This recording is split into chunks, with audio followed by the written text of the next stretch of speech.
Hello everyone, আসসালামু আলাইকুম। কি অবস্থা সবার? আশা করি অনেক বেশি ভালো আছেন।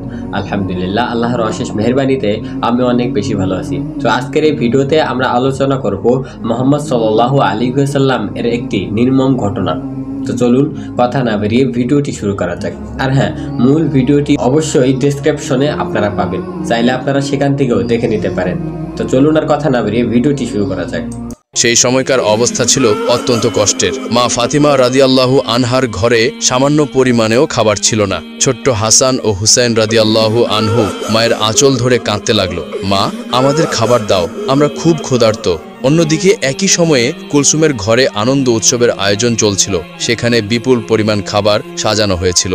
আরবের বড় বড় ধনী ব্যক্তি, ব্যবসায়ী ও তাদের পরিবার সেখানে অংশগ্রহণ করেছিল। সে মহা দাওয়াতে প্রিয় নবী সাল্লাল্লাহু আলাইহি ওয়াসাল্লামও কুলসুমের বাড়িতে উপস্থিত হয়েছিলেন। তারপর কুলসুম নবী করিম সাল্লাল্লাহু আলাইহি ওয়াসাল্লামকে সালাম দিয়ে বললেন, হে আল্লাহর প্রেরিত রাসূল, হে আমার পিতা, আপনি এসেছেন, আমি অনেক খুশি হয়েছি।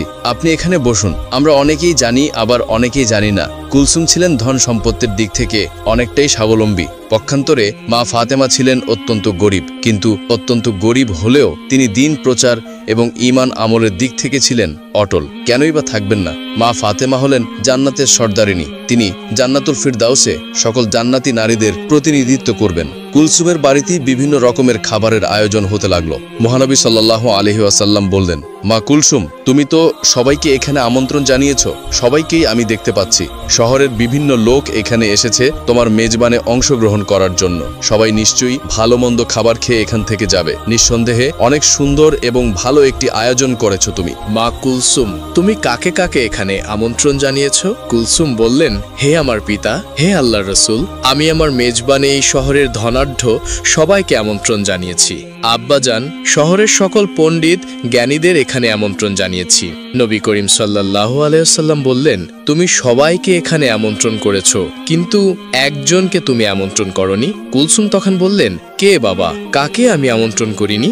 নবী করিম সাল্লাল্লাহু আলাইহি ওয়াসাল্লাম বললেন, সেটা তো তোমার অজানা হওয়ার কথা নয়, সে তো তোমার রক্তের সম্পর্ক, তোমার আপন বোন ফাতিমা। কুলসুম একটু চুপ হয়ে রইলেন। ফাতেমাকে সে ইচ্ছা করেই আমন্ত্রণ করেনি, কারণ ফাতেমা ছিল অনেকটাই গরিব, তার পোশাক আশাক ভালো ছিল না। কুলসুম ভেবেছিল ফাতিমা যদি এই অনুষ্ঠানে আসে তাহলে তার মান সম্মানে হানি ঘটবে, তাই তিনি তাকে আমন্ত্রণ করেননি। এদিকে কুলসুম যখন অনেক বড় মেজবানের আয়োজন করলো, ভালো ভালো কোরমা পোলাওয়ের আয়োজন করলো, মা ফাতেমারই আপন বোন কুলসুম শহরের সবাইকে আমন্ত্রণ করে খাওয়াচ্ছেন, তখন পক্ষান্তরে একবেলা খেতেও পারছিল না মা ফাতেমা এবং তার দুই সন্তান হাসান এবং হোসেন ক্ষুধার জ্বালায় কাতরাচ্ছিল এবং তারা বলছিল, মা, আমাদের খুবই ক্ষুধা লেগেছে, আমরা আর ক্ষুধার জ্বালা সহ্য করতে পারছি না, তুমি আমাদেরকে কিছু খাবার দাও। মা ফাতেমার চোখ থেকে অজস্র ধারায় পানি ঝরছিল এবং তিনি আল্লাহর কাছে বলছিলেন, হে আল্লাহ, আমার ঘরে তো কোনো খাবার নেই, কোনো দিরহামও নেই, এই মাসুম বাচ্চার মুখে আমি কি তুলে দিব? এখন আমি না হয় ক্ষুধার জ্বালা সহ্য করতে পারছি, কিন্তু এই মাসুম বাচ্চা দুটো ক্ষুধার জ্বালা সহ্য করতে পারছে না। মা ফাতেমার কান্নায় আল্লাহর আরশ কেঁপে উঠল। হায় আল্লাহ, আপন বোনের বাসায় কোনো খাবার নেই, হাসান হোসেন একবেলা ক্ষুধার জ্বালায় কাতরাচ্ছে। তখনই মা ফাতেমার আপন বোন কুলসুমের বাড়িতে ভালো ভালো রান্না করা হচ্ছে, ভালো ভালো খাবারের আয়োজন করা হচ্ছে। মেজবানে অনেক মানুষ এসেছে, অনেক মানুষই দাওয়াত পেয়েছে, কিন্তু গরিব বলে মা ফাতেমাকেই দাওয়াত দিল না তার আপন বোন কুলসুম। নবী করিম সাল্লাল্লাহু আলাইহি ওয়াসাল্লাম কুলসুমকে বললেন, সে তোমার আপন বোন, এখানে সবাই যেহেতু এসেছে তারও আসার প্রয়োজন ছিল, তোমার তাকে আমন্ত্রণ করা উচিত ছিল। কুলসুম মহানবী সাল্লাল্লাহু আলাইহি ওয়াসাল্লামকে খাবার খেতে বসার জন্য অনুরোধ করলেন এবং সে এড়িয়ে গিয়ে অন্যদিকে চলে গেলেন। সবাই খাবার খেতে বসে গেল এবং খাবার চুলা থেকে উঠাতে লাগলো। কুলসুম সবকিছু তদারকি করতে লাগলেন। নবী করিম সাল্লাল্লাহু আলাইহি ওয়াসাল্লাম দুঃখ ভারাক্রান্ত মন নিয়ে দাঁড়িয়ে রইলেন। সে কি করে সেখান থেকে খাবার গ্রহণ করবেন? তার সব থেকে আদরের মেয়ে মা ফাতেমা সেখানে আসেনি, তার কলিজার টুকরা নাতি হাসান হোসেন ক্ষুধার জ্বালায় কাতরাচ্ছিল। হায় আল্লাহ, এই নিদারুণ অসহায়ত্ব দেখে নবী করিম সাল্লাল্লাহু আলাইহি ওয়াসাল্লামের মনেও অনেকটাই কষ্ট লাগলো। তারপর মা ফাতেমার কাছে যখন হাসান হোসেন ক্ষুধার জ্বালায় চিৎকার করছিল, মা ফাতেমা কোনো উপায় না পেয়ে শুধু চুলাতে গরম পানি ফোটাতে লাগলেন এবং হাসান হোসেনকে বললেন, এই তো বাবা, একটু পরেই খাবার হয়ে যাবে, তোমরা যাও, পাহাড়ের কাছে গিয়ে খেলা করো, আমি রান্না হলেই তোমাদেরকে ডাকবো। আসলে চুলায় তো কোনো খাবারই ছিল না, শুধুই গরম পানি দিয়ে ফোটাচ্ছিলেন মা ফাতেমা। কারণ ছেলেদের তো কিছু একটা বোঝাতে হবে, তার ঘরে যে কোনো খাবার নেই, সে শুধুই এই অবস্থা দেখছিলেন এবং তার চোখ থেকে অজস্র ধারায় পানি ঝরছিল। পক্ষান্তরে তার আপন বোনের বাসায় অনেক ধরনের খাবারের আয়োজন হতে লাগলো। তারপর সবাইকে খাবারের জন্য যখন কুলসুম খাবারের পাত্রের কাছে গেলেন, তিনি সেই ঘটনা দেখে অবাক হয়ে রইলেন। কারণ তিনি যখন খাবারের পাত্রের কাছে গিয়ে খাবারের ঢাকনা একে একে ওপরে তুললেন, তিনি দেখলেন সকল খাবারই রান্না করা ভালো ভালো খাবার, পোলাও, কোরমা, মাংস সবকিছু পাথর হয়ে গিয়েছে। তিনি বললেন, হাই আল্লাহ, এ কি করে সম্ভব? এ কি করে হলো? একটু আগেই তো সকল খাবার রান্না করা হয়েছিল। খাবার রেখে আমি আমার পিতার সাথে কথা বলছিলাম, এখন সকল খাবার কিভাবে পাথর হয়ে গেল? কার অভিশাপে এমন হলো? শহরের বিভিন্ন মানুষ এখানে এসেছে, সবাই অপেক্ষা করছে। আমি যদি এখন খাবার না দিতে পারি, আমার মান সম্মান কিছুই থাকবে না। এই কথা ভাবতে ভাবতে কুলসুম দৌড়ে মহানবী সাল্লাল্লাহু আলাইহি ওয়াসাল্লামের কাছে গেলেন। তিনি তার পিতাকে বললেন, হে আমার পিতা, আমি এখন কি করব? আমার অনেক বড় বিপদ হয়ে গেছে। এমন কেন হলো? আমি কিছুই ভেবে পাচ্ছি না। মহানবী হযরত মুহাম্মদ সাল্লাল্লাহু আলাইহি ওয়াসাল্লাম তার মেয়ে কুলসুমকে বললেন, কেন মা, কি হয়েছে? তোমাকে এত হতাশাগ্রস্ত লাগছে কেন? আমাকে খুলে বলো। কুলসুম বললেন, আমি যে খাবারের আয়োজন করেছিলাম, যে খাবার বাবুর্চিরা রান্না করেছিল, সকল খাবারই প্রায় হয়ে গিয়েছিল। আমি যখন আপনার সাথে কথা বলে সবাইকে খাবার দেওয়ার জন্য, তদারকি করার জন্য খাবারের কাছে গেলাম এবং গিয়ে খাবারের পাত্র একে একে উঠাতে লাগলাম, আমি দেখলাম সকল খাবারই কয়লায় পরিণত হয়ে গিয়েছে। এখন আমি কি খাওয়াবো? এই আমন্ত্রিত অতিথিদের আমি তাদের কি দিব? এত বড় মেজবানে শহরের ধনী ব্যক্তিরা, জ্ঞানী ব্যক্তিরা উপস্থিত হয়েছে। আমি যদি এখন তাদের সামনে খাবার দিতে না পারি, তাহলে আমার মান সম্মান কিছুই থাকবে না। আপনি আমাকে সাহায্য করুন, আমি এখন কি করতে পারি? নবী করিম সাল্লাল্লাহু আলাইহি ওয়াসাল্লাম সবকিছুই বুঝতে পারলেন। তিনি বললেন, মা কুলসুম, তুমি অনেক বড় ভুল করে ফেলেছো, যে ভুলে আল্লাহর আরশ কেঁপে গিয়েছে। আল্লাহ অনেকটাই তোমার উপর নারাজ হয়েছেন, আর তিনি এজন্যই নারাজ হয়েছেন তুমি তোমার আপন বোন ফাতেমাকে গরিব বলে এই মেজবানে আমন্ত্রণ করনি। সে দিন আনে দিন খায়, তার মাসুম বাচ্চা হাসান ও হোসেন ভালো মন্দ খাবার তো দূরের কথা, দুবেলা পেট ভরে খেতেও পারে না। অথচ আপন বোনের ছেলেদের তুমি তোমার মেজবানে আমন্ত্রণ করনি। শহরের সকল মানুষকে তুমি আমন্ত্রণ করেছো, আর সে গরিব বলে, তার পোশাক আশাক ভালো নয় বলে তুমি তাকে আমন্ত্রণ করনি। সে মনে অনেকটাই কষ্ট পেয়েছে, তার মাসুম বাচ্চারা ক্ষুধার জ্বালায় কাতরাচ্ছে। এই ঘটনা আল্লাহর আরশে পৌঁছে গিয়েছে। আল্লাহ তোমার উপর নারাজ হয়েছেন, তাই তোমার সকল খাবারই সে কয়লায় পরিণত করে দিয়েছেন। এরপর কুলসুম বললেন, হায় আল্লাহ, আমি তো এতটা ভাবিনি। হে আল্লাহর নবী, আপনি কিছু একটা করুন, এর সমাধান দিন। নবী করিম সাল্লাল্লাহু আলাইহি ওয়াসাল্লাম বললেন, এর উপায় একমাত্র মা ফাতেমার কাছেই আছে। তিনিই পারেন সকল সমস্যার সমাধান করতে। নিশ্চয়ই তার ইচ্ছায় আল্লাহ রাব্বুল আলামিন এই সমস্যার সমাধান করে দিতে পারেন। তখন কুলসুম দৌড়াতে দৌড়াতে মা ফাতেমার বাড়িতে পৌঁছে গেলেন।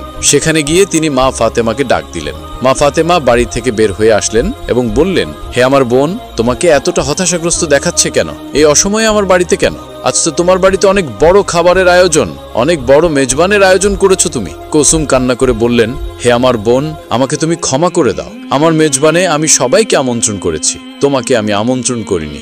আমি অনেক বড় ভুল করে ফেলেছি। মা ফাতেমা বললেন, না না, ঠিক আছে, আমি নিতান্তই গরিব মানুষ। শহরের ধনী মানুষেরা তোমার আমন্ত্রণে এসেছে, আমি ওখানে গেলে তোমার মান সম্মানের হানি হতে পারে, এটা আমি বুঝতে পেরেছি। তোমার উপর আমার কোনোই রাগ নেই। তখন কুলসুম বললেন, এখন এসব কথা বলার সময় নয়। তুমি আমাকে ক্ষমা করে দিও, তোমাকে আমি আমন্ত্রণ করিনি। বিদায়। মহান আল্লাহ রব্বুল আলামিন আমার উপর নারাজ হয়েছেন। আমি যখনই সবাইকে খাবার দিতে যাব, তখন দেখি আমার সকল খাবারই কয়লায় পরিণত হয়ে গিয়েছে। তুমি এখনই সেখানে চলো। আমার পিতা নবী করিম সাল্লাল্লাহু আলাইহি ওয়াসাল্লামও সেখানে রয়েছেন। হে আমার বোন, তুমি যদি ওখানে উপস্থিত না হও, তাহলে ওই সমস্যার সমাধান হবে না এবং আমি শহরের কাউকেই খাবার দিতে পারবো না। তারা সবাই উপস্থিত হয়েছে, তাদের কাউকেই খাবার দিতে না পারলে তোমার আপন বোন কুলসুমের মান সম্মান কিছুই থাকবে না। এই কথা শুনে মা ফাতেমা বললেন, ঠিক আছে, আমি তোমার কষ্টের কথা বুঝতে পেরেছি, তুমি হতাশ হয়েও না, চলো দেখি কি করা যায়। এই বলে হাসান হোসেনকে নিয়ে কুলসুমের বাড়ির দিকে রওনা করলেন। তারপর কুলসুমের বাড়িতে গিয়ে মা ফাতেমা দেখলেন নবী করিম সাল্লাল্লাহু আলাইহি ওয়াসাল্লাম মা ফাতেমার অপেক্ষায় মেজবানে উপস্থিত সকলের সামনে দাঁড়িয়ে রয়েছেন। মা ফাতেমা সেখানে গিয়ে আল্লাহর নবীকে সালাম দিয়ে বললেন, হে আমার পিতা, আমার সালাম গ্রহণ করুন। মহানবী হজরত মুহাম্মদ সাল্লাল্লাহু আলাইহি ওয়াসাল্লাম মা ফাতেমার সালামের উত্তর দিয়ে বললেন, মা ফাতেমা, তুমি এসেছো, আমি তোমারই অপেক্ষায় ছিলাম। মা ফাতেমা বললেন, হ্যাঁ বাবা, আমি এসেছি। কুলসুম আমার বাড়িতে গিয়েছিল আমাকে ডাকতে, ওই আমাকে নিয়ে আসলো। নবী করিম সাল্লাল্লাহু আলাইহি ওয়াসাল্লাম বললেন, হ্যাঁ, তোমার বোনের অনেক বড় বিপদ, সে একটি ভুল করে ফেলেছে। আমি নিজেও জানি তার এই কাজটি করা ঠিক হয়নি। মহান আল্লাহ রব্বুল আলামিন তোমার কষ্টে তিনিও ব্যথিত হয়েছেন। তোমার বোন কুলসুম একটি ভুল করে ফেলেছে, সে তোমাকে আমন্ত্রণ করেনি, সে অহংকারের বশে একটি পাপ করে ফেলেছে। আল্লাহ রব্বুল আলামিন তোমার দুঃখ কষ্ট দেখে তিনিও নারাজ হয়েছেন। আজকের এই মেজবানে শহরের গণ্যমান্য ব্যক্তিরা উপস্থিত হয়েছে। তোমার বোনের এখানে তারা আজকে দুপুরে আহার গ্রহণ করবে, কিন্তু তারা কি করে খাবে? মেজবানের জন্য যে সকল খাবার রান্না করা হয়েছিল সে সকল খাবার কয়লায় পরিণত হয়ে গিয়েছে। এই কথা শুনে মা ফাতেমা অবাক হয়ে বললেন, আমি তো আমার বোনকে কখনোই অভিশাপ দিইনি, এমনটি কেন হলো? মহানবী হজরত মুহাম্মদ সাল্লাল্লাহু আলাইহি ওয়াসাল্লাম বললেন, মা ফাতেমা, তুমি অভিশাপ দাওনি, অভিশাপের প্রয়োজন পড়েনি, কিন্তু হাসান হোসেনের ক্ষুধার যন্ত্রণা মা হিসেবে তোমার আহাজারি আল্লাহ রব্বুল আলামিনের আরশকেও কাঁপিয়ে দিয়েছে। তাই এই মেজবানে যে সকল খাবার রান্না করা হয়েছিল তার হুকুমে সকল খাবারই কয়লা হয়ে গিয়েছে। এখন তোমার বোন অনেকটাই চিন্তায় পড়ে গেছে যে এত সব আমন্ত্রিত অতিথিদের যদি সে খাবার দিতে না পারে তাহলে তার মান সম্মান কিছুই থাকবে না। মা ফাতেমা বললেন, হে আল্লাহর প্রেরিত রাসূল, হে আমার পিতা, আমার এখন কি করণীয় রয়েছে? নবী করিম সাল্লাল্লাহু আলাইহি ওয়াসাল্লাম বললেন, তুমি যদি মন থেকে কুলসুমকে ক্ষমা করো এবং আল্লাহর দরবারে দোয়া করো, হয়তোবা আল্লাহ এর সমাধান করে দিবেন। তখন মা ফাতেমা বললেন, ঠিক আছে বাবা, আমি যাচ্ছি।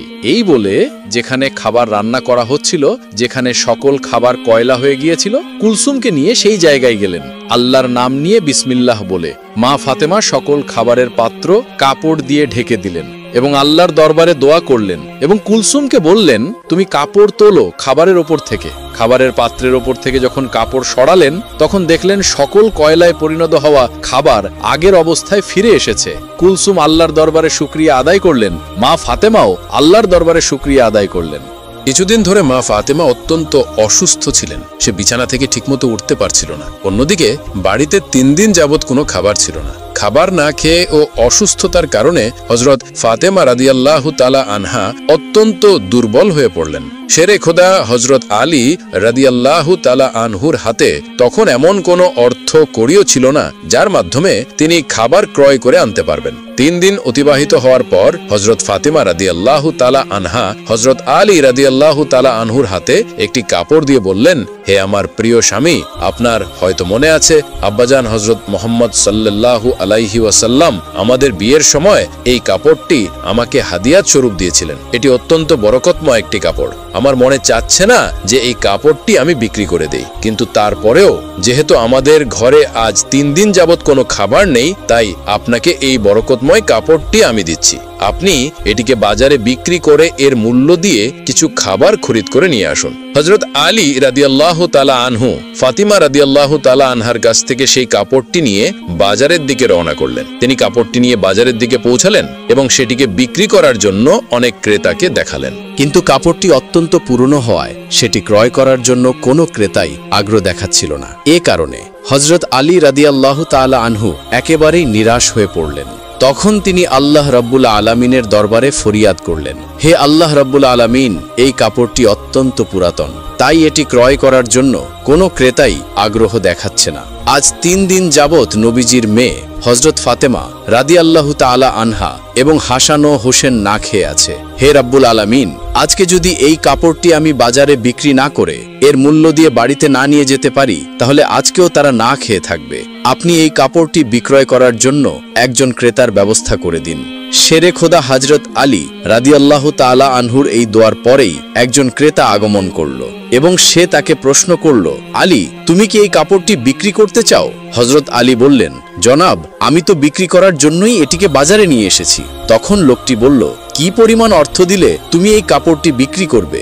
শেরে খোদা হযরত আলী জানতেন এই কাপড়টি অত্যন্ত পুরাতন, এর মূল্য সর্বোচ্চ 1 দিরহাম বা 2 দিরহাম হতে পারে। তাই তিনি কোনো দাম না চেয়ে বললেন, জনাব, আপনার যা মর্জি তাই প্রদান করুন, আমি নিজ থেকে কাপড়টির কোনো দাম চাচ্ছি না। তখন সেই ক্রেতা বলল, আমি 6 দিরহাম দিয়ে এই কাপড়টি ক্রয় করতে চাই, তুমি কি বিক্রি করতে রাজি আছো? তখন আলী রাদিয়াল্লাহু তাআলা আনহু অত্যন্ত খুশি হয়ে রাজি হয়ে গেলেন এবং বললেন, জনাব, আপনি আমাকে 6 দিরহাম দিয়ে এই কাপড়টি ক্রয় করতে পারেন। অতঃপর ক্রেতা হযরত আলী রাদিয়াল্লাহু তাআলা আনহুকে 6 দিরহাম দিল এবং হযরত আলী রাদিয়াল্লাহু তাআলা আনহু ক্রেতাকে তার কাপড়টি হস্তান্তর করলেন। ওইদিকে আল্লাহ রাব্বুল আলামিনের একদল ফেরেশতা অন্য একদল ফেরেশতাকে বলতে লাগলো, নবী করিম সাল্লাল্লাহু আলাইহি ওয়াসাল্লামের সাহাবীগণ অত্যন্ত দানশীল, তারা সুখে দুঃখে সব অবস্থাতেই দান করে থাকে। তখন ফেরেশতাদের অপর একটি দল বলল, আল্লাহর নবীর সাহাবীরা দান করে এটা ঠিক কথা, কিন্তু তারা সুখে দুঃখে সবসময় দান করে না।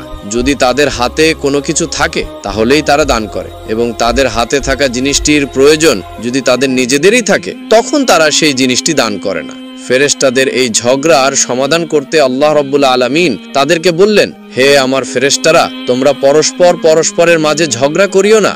এই বিষয়টি পরীক্ষা করার জন্য শেরে খোদা হযরত আলীর কাছে চলে যাও। সে 6 দিরহাম দিয়ে একটি কাপড় বিক্রি করেছে, আর এই 6 দিরহাম তার অত্যন্ত প্রয়োজন। তোমরা আলীর কাছে গিয়ে সেই 6টি দিরহাম চাও, দেখো সে তোমাদেরকে দেয় কিনা, আর এর মাধ্যমে তোমাদের ঝগড়া সমাধানও হয়ে যাবে। আল্লাহ রাব্বুল আলামিনের পক্ষ থেকে এই নির্দেশ লাভের পর একজন ফেরেশতা ফকির বেশে হযরত আলী রাদিয়াল্লাহু তাআলা আনহুর কাছে আগমন করলেন। হযরত আলী রাদিয়াল্লাহু তাআলা আনহু সেই 6 দিরহাম দিয়ে খাবার ক্রয় করতে যাচ্ছিলেন।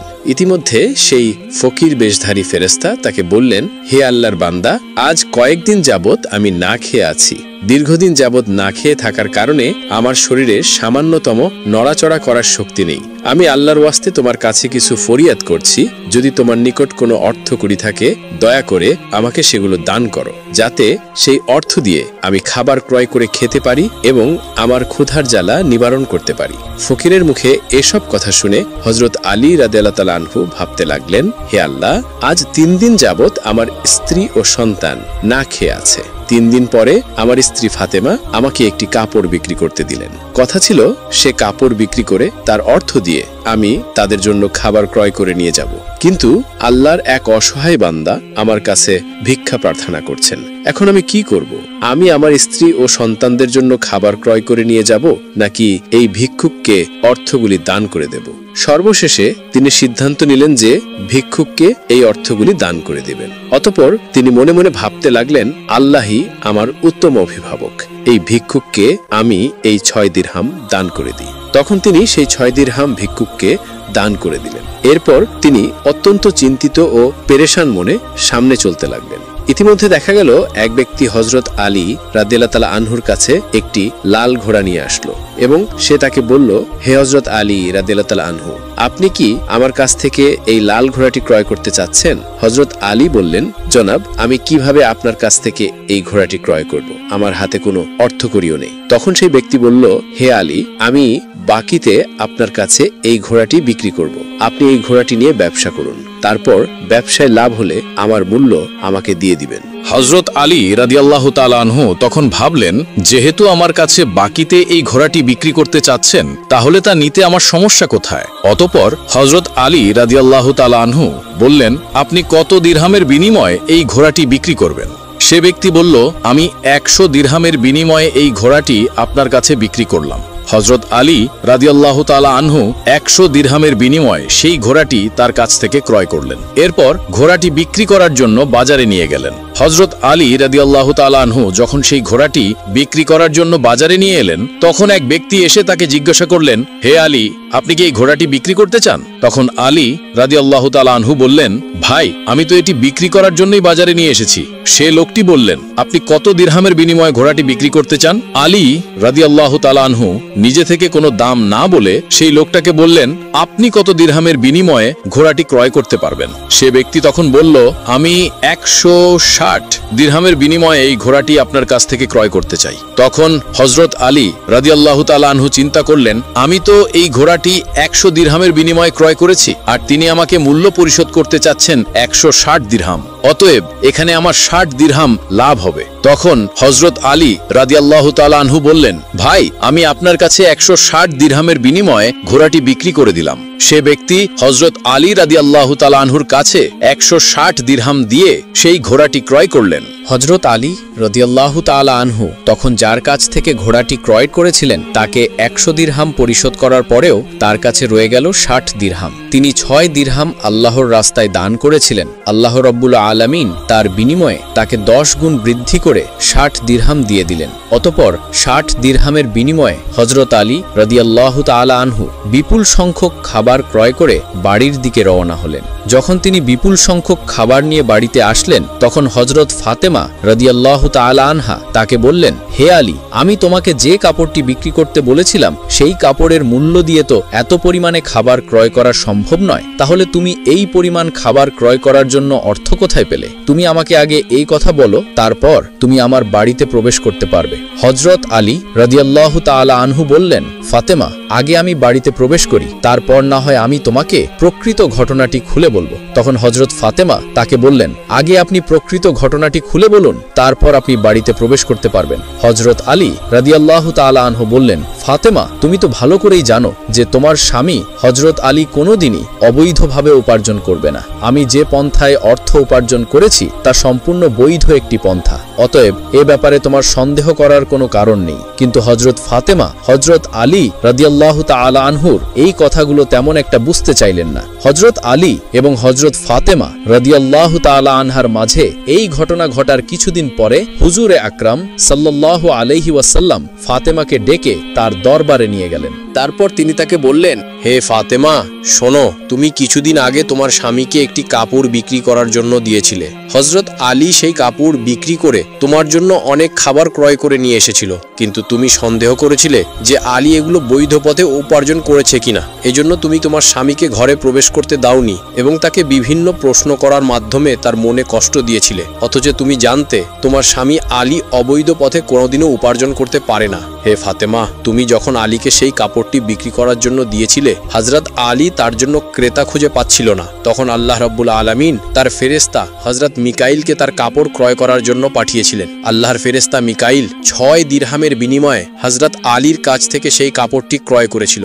এরপর আল্লাহর আরেকজন ফেরেশতা এসে আলীর কাছ থেকে সেই 6 দিরহাম ভিক্ষা প্রার্থনা করে। আলী সেই 6 দিরহাম আল্লাহর রাস্তায় তাকে দান করে দেয়। অতঃপর আলী চিন্তিত অবস্থায় বাড়ি ফিরে আসছিল। এমন সময় হযরত জিবরাইল আলাইহিস সালাম তার কাছে একটি লাল ঘোড়া 100 দিরহামের বিনিময়ে বাকিতে বিক্রি করে। আলী সেই ঘোড়াটিকে নিয়ে বাজারে যায় এবং হযরত ইসরাফিল আলাইহিস সালাম তাকে 160 দিরহামের বিনিময়ে তার কাছ থেকে সেই ঘোড়াটি ক্রয় করে। আল্লাহ রাব্বুল আলামিন আলীকে 6 দিরহাম দানের বিনিময়ে 10 গুণ বৃদ্ধি করে 60 দিরহাম প্রদান করেন এবং সেই অর্থগুলি দিয়ে আলী প্রচুর পরিমাণে খাবার ক্রয় করে তোমার জন্য নিয়ে গিয়েছিল। হে ফাতেমা, শুনে রাখো, যে কাপড়টি হযরত আলী বিক্রি করেছিল, আল্লাহ রাব্বুল আলামিন সেই কাপড়টি জান্নাতে সংরক্ষণ করে রেখেছেন এবং যে ঘোড়াটি দিয়ে আলী ব্যবসা করেছিল সেই ঘোড়াটিকেও আল্লাহ রাব্বুল আলামিন জান্নাতে সংরক্ষণ করে রেখেছেন। কাল কিয়ামতের দিন যখন তুমি জান্নাতে প্রবেশ করবে তখন তুমি সেই ঘোড়ার উপরে থাকবে এবং সেই কাপড়টি হবে ঘোড়ার লাগাম, আর সেই লাগামটা ধরে থাকবে উক্ত কাঠুরিয়ার স্ত্রী। লাগামটি ধরে থাকার কারণে সে তোমার আগেই জান্নাতে প্রবেশ করবে এবং তুমি তারপরে জান্নাতে প্রবেশ করবে। কাঠুরিয়ার স্ত্রীর অতুলনীয় স্বামী ভক্তিই হলো তার এই মর্যাদা প্রাপ্তির একমাত্র কারণ।